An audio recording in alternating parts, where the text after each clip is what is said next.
Baik, Assalamualaikum warahmatullahi wabarakatuh. Kami dari kelompok 8 akan mendiskusikan hasil diskusi kami yang berjudul Tokoh Pendidikan yang Berpengaruh di Indonesia dengan beranggota pertama Fadilah Husna, kedua saya Vanessa Putri Jori, ketiga Muhammad Alif, keempat Windy Syafrina. Baik, pada yang pertama saya akan membacakan materi tentang Ki Hajar Dewantara. Ki Hajar Dewantara merupakan seorang aktivis penggerakan kemerdekaan Indonesia dan pelopor pendidikan bagi kaum pribumi Indonesia di zaman penjajahan Belanda. Jenjang pendidikannya ia tamatkan di pendidikan dasar di ELS atau Europese Leger School atau sekolah dasar pada zaman kolonial Hindia yang berada di Indonesia. Sekarang tanggal kelahiran beliau diperingati setiap tahunnya sebagai Hari Pendidikan Nasional di Indonesia. Ki Hajar Dewantara juga mengarang buku metode menyanyikan daerah Jawa yaitu Sari Suara, diterbitkan tahun 1930 oleh JB. Berkat ijazah tersebut ia dapat mendirikan sebagai lembaga pendidikan di Indonesia. Sebelumnya pada 3 tahun 1926 ia juga pernah menciptakan lagu atau Gading Asmaradana Wasitarini diperuntukkan bagi para anggota wanita taman siswa. Berikut ini jejak Ki Hajar Dewantara dalam memajukan pendidikan Indonesia. Yang pertama, mendirikan taman siswa. Di jejak Ki Hajar Dewantara dalam memajukan pendidikan Indonesia adalah dengan mendirikan sekolah bernama Taman Siswa di Yogyakarta pada tanggal 3 Juli 1922. Kedua, mencetus semboyan pendidikan yang disebut dengan Tut Huri Handayani. Baik, selanjutnya yaitu Muhammad Syafi'i. Muhammad Syafi'i adalah seorang tokoh perjuangan pergerakan dan pendidikan Indonesia. Lewat bukunya berjudul Filsafat dan Strategi Pendidikan, M. Syafi'i, Ruang Pendidikan IAIN SK6, Ali Akbar menyebut tanggal kelahiran Syafi'i ialah 31 Oktober 1893. Ia merupakan pendidik di IAIN SK6, sebuah lembaga pendidikan menengah swasta yang bercorak khusus di Kaitanan, tepatnya di Padang Pariaman, Sumatera Barat, yang banyak melahirkan tokoh masyarakat di kemudian hari.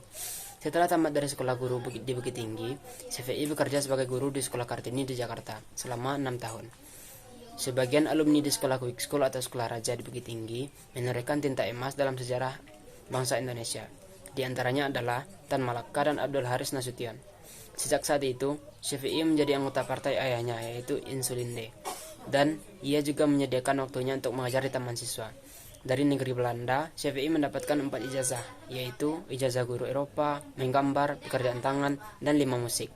Saat itu, ia berangkat menimba ilmu di negeri Kincir Angin pada usia 29 tahun pada 31 Mei 1922. INS Kaitanan dikategorikan sebagai sekolah swasta kejuruan. Semboyannya yang sangat terkenal olehnya ialah, apa yang saya dengar saya lupa, apa yang saya lihat saya ingat, dan apa yang saya perbuat saya tahu. Adapun tujuan dari sekolah yang diselenggarakan oleh Syafi'i ini adalah, yang pertama, mendidik anak-anak agar mampu berpikir secara rasional. Yang kedua, mendidik anak-anak agar mampu bekerja secara teratur dan bersungguh-sungguh. Yang ketiga yaitu mendidik anak-anak agar mampu menjadi manusia berotak baik. Dan yang keempat yaitu menanamkan rasa persatuan. Tampak bahwa unsur kebangsaan sangat kuat dalam pemikiran Syafi'i yang dituangkan di INS Kaitanan. Ia mendorong semangat zaman yang menjiwai pemikiran pendidikannya, yaitu semangat nasionalisme anti-kolonial. Dari pengembangan dalam sistem pembelajaran itu, ia berusaha membentuk murid-muridnya untuk menjadi pribadi yang ulet dan pantang menyerah. Baiklah, akan saya lanjutkan bagian saya, yaitu tokoh Kiai Haji Ahmad Dahlan. Beliau lahir pada tanggal 1 Agustus 1868. Beliau seorang tokoh pendidikan yang sangat penting dalam sejarah Indonesia. Beliau adalah pendiri Muhammadiyah. Beliau berasal dari keluarga santri yang taat dan belajar agama Islam sejak kecil. Pada usia 17 tahun, beliau menunaikan ibadah haji dan belajar di Mekah dan Jeddah selama 7 tahun. Beliau kemudian memutuskan untuk mendirikan Muhammadiyah pada tahun 1912 dengan tujuan untuk memperbaiki kondisi sosial, ekonomi, dan keagamaan umat Islam di Indonesia. Salah satu fokus utama Muhammadiyah adalah pendidikan. Selain pendidikan, Kiai Haji Ahmad Dahlan juga terlibat dalam gerakan kebangsaan Indonesia. Beliau mendukung gerakan kemerdekaan dan memperjuangkan nasionalisme yang berdasarkan Islam. Pendidikan yang diselenggarakan Muhammadiyah juga mengajarkan nilai-nilai kebangsaan dan nasionalisme pada para siswa. Berikut adalah beberapa hal yang menunjukkan peran penting Kiai Haji Ahmad Dahlan dalam pendidikan Indonesia. Yang pertama yaitu pendiri Muhammadiyah, yang kedua pendidikan modern untuk umat Islam, yang ketiga gerakan kebangsaan, dan yang keempat pendidikan untuk semua, dan serta yang terakhir penyebaran ilmu pengetahuan. Kiai Haji Ahmad Dahlan meninggal dunia pada tanggal 23 Februari 1923 di Yogyakarta. Namun, warisan beliau masih terus hidup hingga saat ini. Rama El Yunisa. Rama El Yunisa adalah tokoh pendidik yang berasal dari Sumatera Barat. Rama El Yunisa yang lahir pada tanggal 29 Desember tahun 1900 di Padang Panjang dan wafat pada tanggal 26 Februari tahun 1969. Beliau adalah pendiri Madrasah Daniyah Padang Panjang yang merupakan perguruan tinggi wanita Indonesia pertama.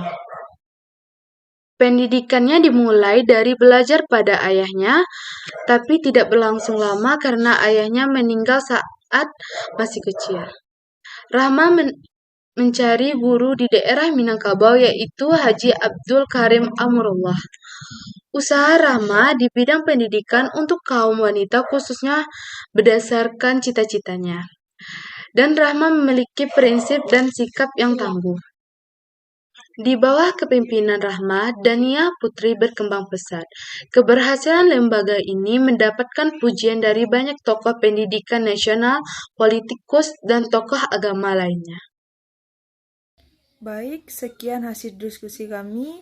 Apabila ada kesalahan kami mohon maaf. Assalamualaikum warahmatullahi wabarakatuh.